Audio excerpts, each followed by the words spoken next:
Okay, so we have a couple of functions defined, but what if I wanted to, make it a little easier to work with these functions in the future? What we're going to do now is we're going to go ahead and incorporate our class for this kit. We're going to call it Weeble, class Weeble. And we're going to define an init method that's going to initialize this class. And we're going to pass in self and ticker equals default value of none. Then we're going to define the ticker underneath as self.ticker equals ticker. Now, since we're working within a class now, we're going to have to take these functions that we're going to want to put within this class, highlight everything, and then tab it all over once. So now we are actually working underneath the Weeble class. After you do that, you're going to need to add in the self argument to our functions. So here we're going to do self ticker, and then you see how get ticker ID is now undefined. In order to define this, we simply just add self in front of it, just like that. So now what we have here is actually a class that's going to contain all of our Weeble API functions, so we can easily use it as needed. So we have the get ticker ID function, which is needed to gather the ticker ID for the tickers we want to query.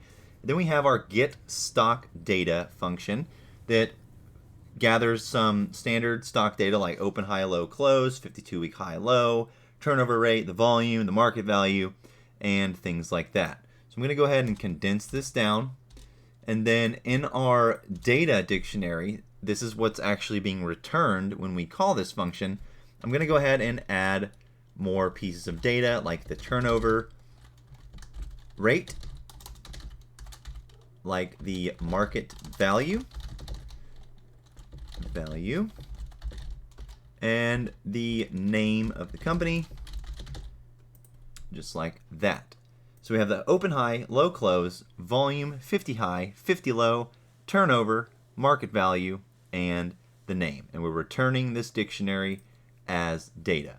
Now if we go back to our main function, we have to work with this a little bit differently now. At the top, instead of importing the get stock data function itself, we actually need to import Weeble. Then underneath that, we're going to create an instance of that Weeble class by defining Weeble equals Weeble, just like that. And instead of get stock data ticker, we just simply put Weeble dot get stock data ticker. And now if we run this just as we did before, it works the same way. I'm going to change AMD to GME and run it again. And there you have it. Now we have a class that we're working under that we can easily add more functions to and easily work with all of them just like so. Now, what if I wanted to get the data for multiple tickers at the same time? That's also a possibility. To do that, instead of defining one singular ticker as GME, we're going to change this to tickers. We're going to encapsulate this with brackets, and we're going to make a comma, and we're going to add in some more tickers. Let's do AMC, let's do NVIDIA, let's do AMD, let's do QCOM, and let's do Meta, and then close it off with the bracket. We're going to change our ticker to tickers, and all we have to do in order to query all of these is add in a line of code for ticker in tickers, and then tab all of this over, just like that. And now we're going to run this and see what happens. And actually, instead of ticker here, we're going to put, or instead of tickers, we're going to just keep it singular and put ticker. Now let's run this and see what happens. There you have it. We just got the data printed out for GME, AMC, NVIDIA, AMD, QCOM, and Meta.